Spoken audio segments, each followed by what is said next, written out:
বিসমিল্লাহির রহমানির রহিম। আসসালামু আলাইকুম। আল্লাহর রহমতে আশা করি সবাই ভালো আছেন। আজকে আমি আরেকটা ভর্তার রেসিপি করে দেখাবো। খুবই একটা হেলদি রেসিপি, আপনারা স্কিপ করে যাবেন না। কিন্তু এটা দেখতেছেন সাধারণ একটা খোসা, এটা হচ্ছে পটলের খোসা। আমি আগে এটাকে সিদ্ধ করে একটু নরম করে নিছি। এটা পটলের খোসা হলে কি হবে বন্ধুরা, এটা কিন্তু অনেক ভালো একটা খাবার, ঠান্ডা জাতীয় রেসিপি, শরীরের জন্য ভালো। এই যে আমি এটা ব্লেন্ডার করে নেব, তাই ব্লেন্ডারে আগে পটলের খোসা সিদ্ধ করে রাখা এগুলো দিয়ে দিলাম। তারপরে এই যে দেখুন এখানে কাঁচামরিচগুলো আমি টেলে নিছি, আবার কিছুটা অল্প করে এই যে এটা একটা কোয়া, 3 কোয়ার মতো আমি রসুন টেলে নিছি। সর্ষে তো হালকা মানে এই কাঁচামরিচ আর এগুলো টালার পরে, রসুন টালার পরে আমি চুলা বন্ধ করে দিছি। তারপর ওই তাবার মধ্যে, তাবাটা কিন্তু মোটা তাবা, একটু হালকা নেড়ে ছেড়ে সাথে সাথে আমি নিয়ে নিছি, নাইলে কিন্তু এটা পুড়ে যাবে। তো এগুলো আমি পটলের খোসার সাথে একসাথে সবগুলো ব্লেন্ডার করে নেব। তো আপনারা আমার সাথেই থাকুন, আমি ব্লেন্ডারটা করে নিই এগুলো আস্তে আস্তে। এবার এখানে একটু পানি দিয়ে দিই সাথে, লাগলে আবার পরে দেব। এবার আমি এটা ব্লেন্ডার করে নেব আস্তে আস্তে করে। এই যে হলুদ সুইচ যেটা আছে, এই যে হলুদ সুইচ, এটা দিয়ে আমি একটু একটু করে আস্তে আস্তে করে নেব, কারণ এটা ডাইরেক্ট দেব না, শুকনো যে, এই জন্য। তো যদি না হয় আমি একটু একটু পানি দিয়ে করে নেব।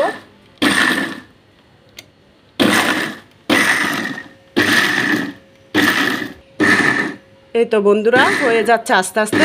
হলুদ সুইচটা দিয়ে আমার আর পানি টানি দিতে হচ্ছে না, একটু থেমে থেমে করতে হবে, নাহলে পানি দিলে কিন্তু বেশি থেকে হলে ভর্তাটা করতে দেরি হয়ে যাবে। আমি এটা আবার তেলে দেব। এ তো এখন ডাইরেক্ট সাদা সবজি আমি করে নিচ্ছি। দেখুন বন্ধুরা একদম কেরমি কি হয়ে গেছে, শুধু একটা চাপ দিছি। প্রথমে তো আস্তে আস্তে করে নিছি, তারপর একটা চাপ দিছি, মেশিনে হয়ে গেছে।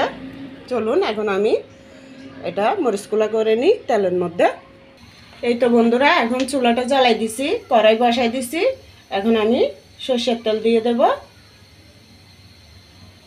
এই তো সরিষার তেল দিয়ে দিলাম। এই যে দেখুন এভাবে আমি কয় কোয়া রসুন আবার এভাবে ছোট ছোট করে পাতলা করে কেটে নিছি, তেমন পাতলাও না। এই যে এটা দিয়ে দিলাম। এটা আগে তেলের মধ্যে একটু ভেজে নেব।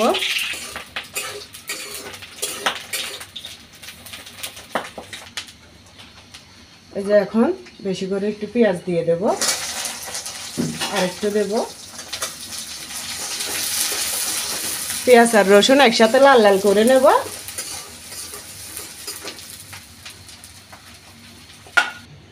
বন্ধুরা আমার জিরাটা বাইর করতে মনে ছিল না, বাটা জিরা, তাই আমি এই যে বরফওয়ালা জিরার মধ্যে একটু পানি দিয়ে এভাবে ঘষে ঘষে একটু জিরার পানিটা নিয়ে নিচ্ছি। দেখুন কি বরফ। আপনারা চাইলে একটু আস্ত জিরাও দিতে পারেন, তেলে দিয়ে, তেলে যখন দিবেন তখন তেলের মধ্যে দিলে হবে আস্ত জিরা। তো এটা একটু লাল লাল হয়ে গেছে, সরষের তেলের জন্য বোঝা যাচ্ছে না। এটা একটু একটু লাল লাল হওয়ার পর এই যে জিরার পানি আর সাথে একটু জিরাও ভেঙে নিছি, এগুলো দিয়ে দেব। এইটা এখন আমি সামান্য করে একটু গুঁড়ি মরিচ দেব, লবণ দেব, যতটুকু লাগে ততটুকু আন্দাজ অনুযায়ী। আর এখানে হলুদের গুঁড়ি এগুলো দিয়ে দেব। একটু পানি দিয়ে দিলাম। তো এবার 2টা টমেটো কাটার পর ধুইয়ে দিয়ে দিলাম। টমেটো দেওয়ার সাথে সাথে 5 সেকেন্ড পরে আমি এই যে ভর্তাগুলো দিয়ে দেব।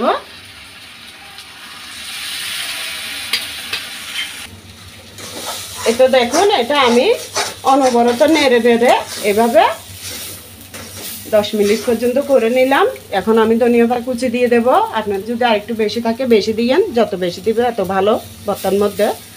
তো আমার চিংড়ি মাছও ছিল না, আজকে শুটকিও ছিল না, ওই জন্য আমি নিরামিষ ভর্তাটা করলাম। তো পটলের খোসাটা অনেক তাজা ছিল, সুন্দর ছিল, একটু পটল শুদ্ধ থাকে মতো ছুলে তারপর দিয়ে এটা চামড়াটা নিয়েছি আমি। আপনাদের যদি ভালো লাগে এভাবে একবার হলো করে খেয়ে দেখবেন, ভীষণ ভালো লাগে। শুধু খোসাটা একটু মিহি করে ব্লেন্ডার করে নেবেন, বেটেও নিতে পারবেন, সমস্যা নেই। কত একটা সুন্দর ইয়াম্মি হেলদি একটা খাবার হয়ে গেছে।